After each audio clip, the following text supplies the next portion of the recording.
Happy April Fool's Day. I will not have an April Fool's joke today. I think the April Fool's joke is the fact that I'm up early and headed to the gym. What a joke.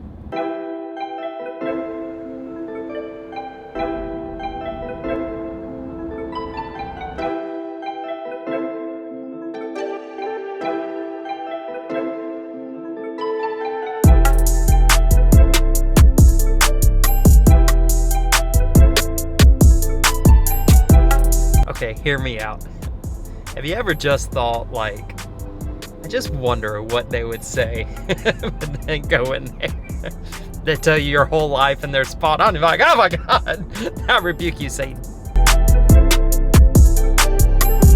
Really behind on editing, so I'm sitting here and I'm trying to gather some music for my next edit, and I find this little gem right here. Oh, it's good. It's really good. You like it? You like it?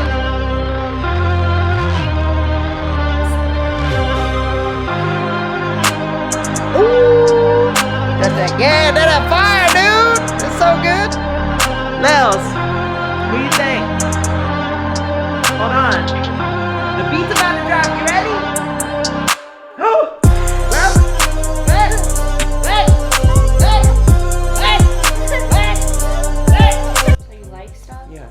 About life. I lost my husband. Where'd he go? I don't know.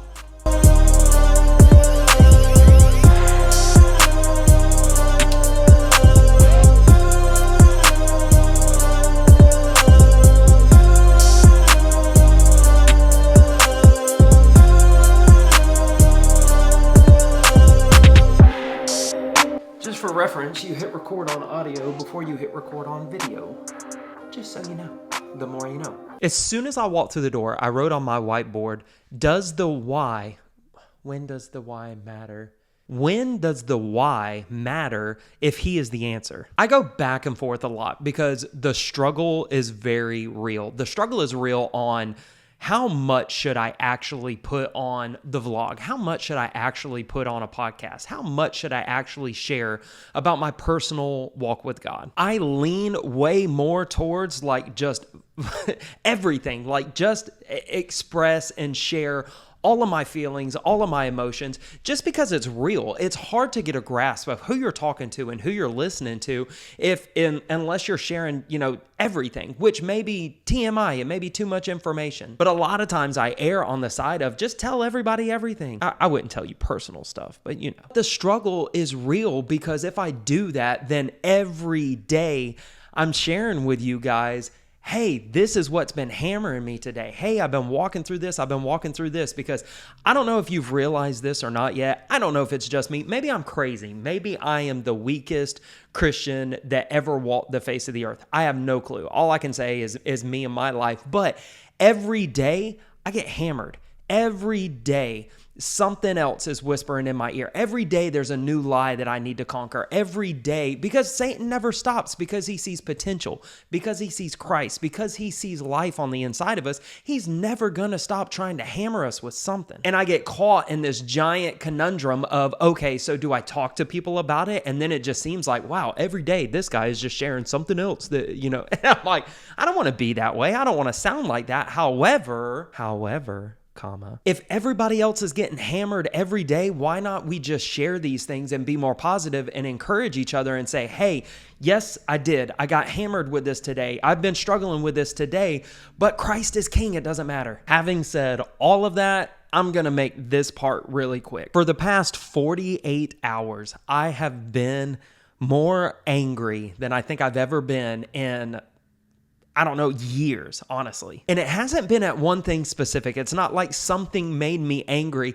I can just tell I am on edge. I am this close to snapping at any and everything, which is so not my character. If you know me, I am like, I'm not doing this. I'm not trying to pat myself on the back because it's just fruits of the Spirit. It's only God, because without God, I'd be a very crappy person. In general, I don't struggle a whole lot with patience. I'm a pretty patient guy. I don't just tip over and get really upset. But lately, I've been so angry. I got zero patience. I got no patience with my wife. I got no patience with my kids. I got no patience with everything that's going on throughout my day, with work, with anything. I have no patience. I'm this close to snapping. I did snap at several people, and I had to turn around and apologize and say, I'm so sorry. That was not the correct way to speak to you. And so it's just, I'm like, what is going on? And I've had it up to here with feeling that way. And I avoided it for a long time, but finally I came to my quiet place. I came to my secret place, and I just started, and I'll be honest with you guys, I just started crying, and I'm like, God,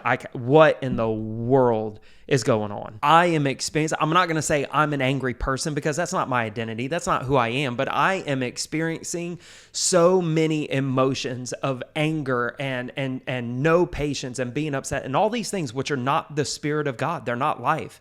What is going on? And I'm analyzing my life, and I'm like, did I watch something on TV that let something into my heart that made me angry? Like, did I do something? And I'm sitting over here going through all these things of the whys. Like, let me figure out why this is going on in my heart. I almost feel like God was like, let me ask you a question. I'm like, okay, God. I mean, you know all the answers, but sure, let's ask Alex a question. But God just simply said, when does the why matter if I'm the answer? I have no response to that. There is no response to that. What does the why matter at any given time? When does the why behind the thing that you're struggling with, the why behind the attack, the why behind the lies, when does any of that matter? Give me a good example of why and when that matters if he's the answer. And I said I was going to try to make this quick, so I'm just going to wrap it up into this giant ball of a simple truth that the Lord showed me. Don't ever get focused on the problem when you have such a phenomenal answer. Well, I opened a door, or I opened a window, or Satan's attacking me, or whatever, or I've just let my guard down, or I haven't read the word enough, or any of that. Because here is the thing. Our response as sons and daughters of God does not change. Our response and our answer to any of that is getting into the presence of God. Well, I opened a door. Well, what closes the door? Getting into the presence of God. Well, I haven't been very sober. I haven't been very vigilant. What's the answer to that? Getting in the presence of God. I don't know the difference between this lie and this truth. What's the answer to that? Getting in the presence of God. I love you guys, and I think I'm going to say it. I think I'm going to say it.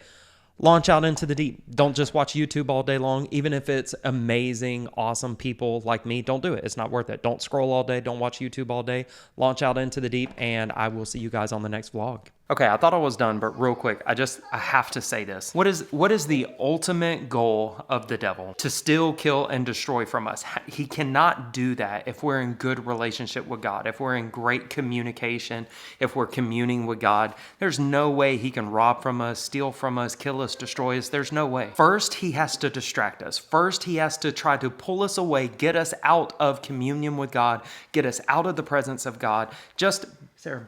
Is there a better word than distract? No, I don't think there is. Okay, first he has to get your attention. First he has to distract you. Yeah. Say, I'm a giant ham when the camera turns on. And I got you. I got you. Yeah, I got you too. That's all that is. Oh, did I open the door? What's going on? Is it my fault? Is Satan attacking me? Try to figure it out. It's all a distraction. It's all lies. The only thing he wants to do is get you out of the presence of God, get you to look away from the face of God. God, I'm angry. God, I'm struggling with my patience, but I'm right here and I'm just seeking your face. And I don't know what the reason is, but I don't care what the reason is because I just want to spend time with you. And I know when your love washes over me, I know when I spend time in the presence of God, if there is a reason besides the devil is just a jerk and he's just lying to me, you'll show it to me. But I'm not going to let all that distract me. I'm going to be right here and I'm going to seek your face. Okay, done. Now I'm done. I'm done.